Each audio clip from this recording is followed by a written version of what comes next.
Morning students, तैयारी जवाहर नवोदय विद्यालय की इस वीडियो में आपका स्वागत है। इस वीडियो में भीनों से संबंधित कुछ शाब्दिक प्रश्न लेकर आए हैं और ये आखिरी प्रकार है भीनों का। इसके बाद हम अगला टॉपिक शुरू करेंगे। देखने में आपको ये बड़े बड़े प्रश्न लगेंगे, लेकिन थोड़ा सा दिमाग यदि लगाएं तो हम थोड़ी थोड़ी जगह में ही इनको निकालेंगे। देखिए कैसे। ये एक डिब्बे में 500 अंडे हैं। कितने अंडे हैं? 500। 3/25 अंडे टूट गए। शेष अंडों का 4/5 भाग बेच दिया गया।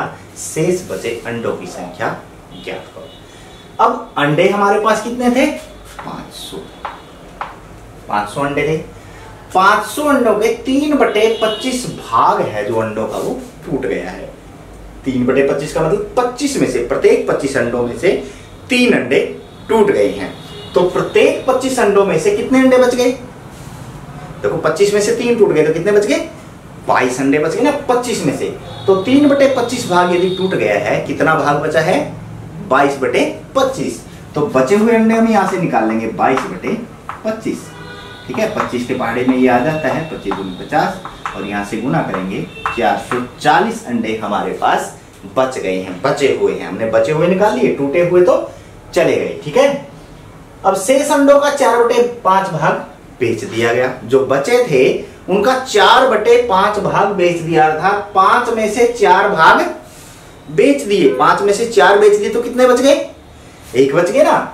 1 भाग यहां पे बच गया। तो शेष बचे अंडे याद करने हैं, तो 1/5 अंडे हमारे पास शेष बचे हैं। यहां से हम निकाल देंगे। 5 से इसको काटे, 5/40, 5/40 कितने अंडे हमारे पास बच गए? 88 अंडे हमारे पास बच गए हैं। देखिए एक लाइन में पूरा प्रश्न हो गया है। यदि आप इसको करते, पहले इसका 3/25 भाग निकालते, फिर 500 में से घटाते, जो बचता फिर उसका 4/5 भाग निकालते, फिर जो बचे हुए थे उनमें से निकालते, तब ये आंसर आता। लेकिन हमने सीधा यहां से ले लिया कि जो टूट गए उनको छोड़ दे, जो बच गए वो 22/25 थे। इसका 22/25 हमने निकाल लिया, ये अंडे बच गए। उसके बाद बेच दिए 4/5, तो बच गए 1/5। तो उसका भी बचा हुआ 1/5 भाग निकाल लिया, हमारे पास क्या आ गया? 88 आ गया है। ठीक है, प्रश्न नंबर 2 को बाद में देखेंगे, पहले प्रश्न नंबर 3 देख लेते हैं। ये थोड़ा बड़ा प्रश्न है, हमें हल करना पड़ेगा। हम पहले ट्रिक वाले देख रहे हैं कि एक ड्रम का 1/5 भाग दूध से भरा है। 1/5 भाग, यदि इसको पूरा भरने के लिए 28 लीटर और दूध चाहिए तो ड्रम की धारिता क्या है? 1/5 भाग भरा हुआ है, खाली कितना है? 5 में से 1 भाग भरा हुआ, खाली कितना है? 4/5 भाग खाली है। पहले तो ये ध्यान रखें। और इस 4/5 भाग में कितने लीटर दूध आएगा? 28 लीटर दूध आएगा। अब 4/5 भाग 28 लीटर के बराबर है और पूरा भाग यदि हमें निकालना हो तो 28 गुणा में इसका उल्टा कर देंगे। कुल भाग कभी भी निकालना हो और जो भाग भिन्न में हमें दे रखा हो और भाग वही पूरा दे रखा हो और कुल निकालना हो तो भाग लेके हम यहाँ पे जो हमारे पास भिन्न है उसको पलट देंगे, उसका व्युत्क्रम ले लेंगे 5/4। 4 28 7 35 जो लीटर है वो क्या है? ड्रम की धारिता है। ठीक है, इसको ध्यान से समझे, प्रश्न बहुत बार आता है। दोबारा देखें, ड्रम में 1/5 भाग दूध से भरा है तो खाली भाग हमारे पास कितना आ गया? 4/5। और खाली भाग के बराबर हमें दूध दे रखा है, कितने लीटर दूध? 28 लीटर दूध उस खाली भाग में आ जाएगा।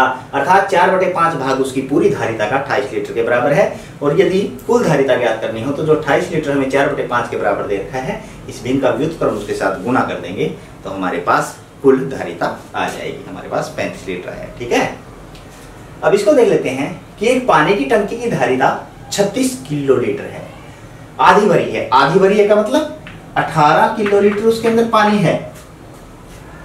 ठीक है, यदि उसमें से 1/3 भाग निकाल लिया गया, इसका 1/3 भाग निकाल लिया गया, 18 का 1/3 भाग निकाल लिया तो बच कितना गया?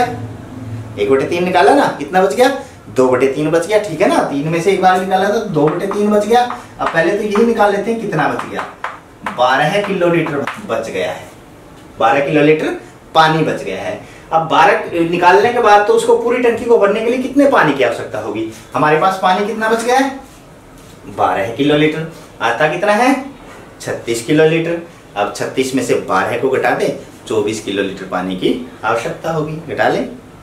ठीक है, दोबारा से देखें कि एक पानी की टंकी की धारिता 36 किलोलीटर है, आधी भरी है। आधी भरी है का मतलब 36 का आधा 18 किलोलीटर भरी है। यदि उसमें से 1/3 भाग पानी निकाल दिया जाता है तो 1/3 भाग निकाल दिया हमने। 1/3 भाग निकालने के बाद क्या बच गया? 2/3 बच गया। तो हमने तो बचा हुआ लेना है, बचा हुआ ले लिया, 12 किलोलीटर हमारे पास आ गया। तो पूरा भरने के लिए कितने पानी की आवश्यकता होगी? 12 किलोलीटर है, 36 बनाना है तो 36 में से 12 गए, 24 किलोलीटर पानी की आवश्यकता होगी। ठीक है। पांचवा प्रश्न, किसी संख्या के 5/7वें भाग व 7/11वें भाग का अंतर 6 है। अब यहाँ पे ये चीज ध्यान रखनी है कि अंतर दे रखा है किसका? 5/7 भाग का और 7/11वें भाग का। पहले तो इन्हीं का अंतर ले लेते हैं, हम गुणा कर देते हैं। 11 पंजे 55 और यहाँ से 7 7 49 बटे 11 7 77। यदि सहभाज्य संख्याएं हर है तो इसके साथ गुणा, इसके साथ गुणा और नीचे हरों की गुणा हमारे पास आ जाता है। जब यहाँ से करेंगे 55 में से 49 गए, 6/77 हमारे पास बच गया है। 6/77 आ गया। अब 6/77 इनका अंतर आया है और वो अंतर किसके बराबर दे रखा है? 6 के बराबर। तो संख्या ज्ञात करनी हो तो इसी तरह से हमें देखो, उनका जो भी भिन्न है वो इसके बराबर है। ये हमारे पास भिन्न 4/5 28 के बराबर थी, ये 6/77 भिन्न 6 के बराबर है। तो इसको हम क्या लेंगे? 6 गुणा 6/77 है तो 77/6 हमारे पास आ जाएगा। 6 गुना 6 6 गुना 6 कितना आ गया? 77 हमारे पास उत्तर आया है। तो किसी संख्या का 5/7वें भाग व 7/11वें भाग का अंतर 6 है तो संख्या क्या होगी? 77 होगी। इसी प्रकार से यदि अंतर दे रखा हो तो पहले उन्हीं का अंतर ले लें जो भाग दे रखे हैं, उनका अंतर जो आ जाएगा, और जो अंतर के बराबर दे रखा तो इसका व्युत्क्रम ले लेंगे हम भिन्न का और उसके साथ गुणा कर देंगे तो हमारे पास संख्या आ जाएगी। इस प्रकार से निकालना। ठीक है। अब प्रश्न नंबर 2 देख लेते हैं। एक व्यक्ति एक दिन में इतने किलोमीटर वह चला, 47 से 1/2 किलोमीटर चला, वह 29 से 1/3 किलोमीटर स्कूटर से, 8 से 5/6 किलोमीटर साइकिल से तथा शेष पैदल चला। वह पैदल कितना चला? अब देखो, स्कूटर से इतना चला, साइकिल से इतना चला, बाकी पैदल चला और कुल इतना चला। तो पहले तो हम स्कूटर और साइकिल को जोड़ देते हैं, इसको गुणा करें। 3 9 27 2 3 दूनी 6 और 2 8 कितना हो गया? 87 और 1 88/3 जमा, अब यहाँ 6 6 48 और 5 53/6। इसको 6 बनाएंगे, 2 से गुणा करके बन जाएगा ये सारा। नीचे तो हमारे पास 6 आ गया, ऊपर 88 दूनी 176 और 176 में 53 को जोड़े 9 2 2 2 2 9 229/6 किलोमीटर वह स्कूटर और साइकिल से चला, बाकी पैदल चला। और टोटल कितना चला था इसको गुणा कर लेते हैं। 2 से 14 1 2 4 8 1 9, इसका दुगुना 94 आ गया और 94 और 1 95/2 और 95/2 में से क्या घटाना है? 229/6। अब इसका 6 बनाएंगे तो 3 से इधर ऊपर नीचे गुणा कर देंगे। हमारे पास ये क्या बन गया? 3 5 15 1 3 में 27 और 1 28 285 घटा 229 और बटे में 3 दूनी 6 है हमारे पास आया ही है। अब इसमें से इसको घटा देंगे, ये हमारे पास बच गया 6 और 5 56/6। किस पे कटेगा? ये 2 पे कटेगा। 3 2 से 2 दूनी 4 2 8 16 कितना आ गया? 28/3। 28/3 का मतलब 3 में 27 9 सही 1/3 जो किलोमीटर है वो पैदल चला है। ठीक है। इसको सीधे से अर्थों में आप यदि समझें कि कुल इतना चला है, स्कूटर से इतना, साइकिल से इतना, स्कूटर और साइकिल का जोड़ करके कुल में से घटा दें पैदल चला, कितने पैदल चला वो हमारे पास आ जाएगा। तो ये हमारे पास भिन्नों से संबंधित अंतिम इसी प्रकार के प्रश्न आते हैं। 3 भागों में हमने भिन्नों के प्रश्नों को आपको अच्छे से समझाया है। आशा है कि आपको अच्छे से समझ में आ गए होंगे। अब इसी तरह के और प्रश्न देखने के लिए हमारे साथ बने रहें।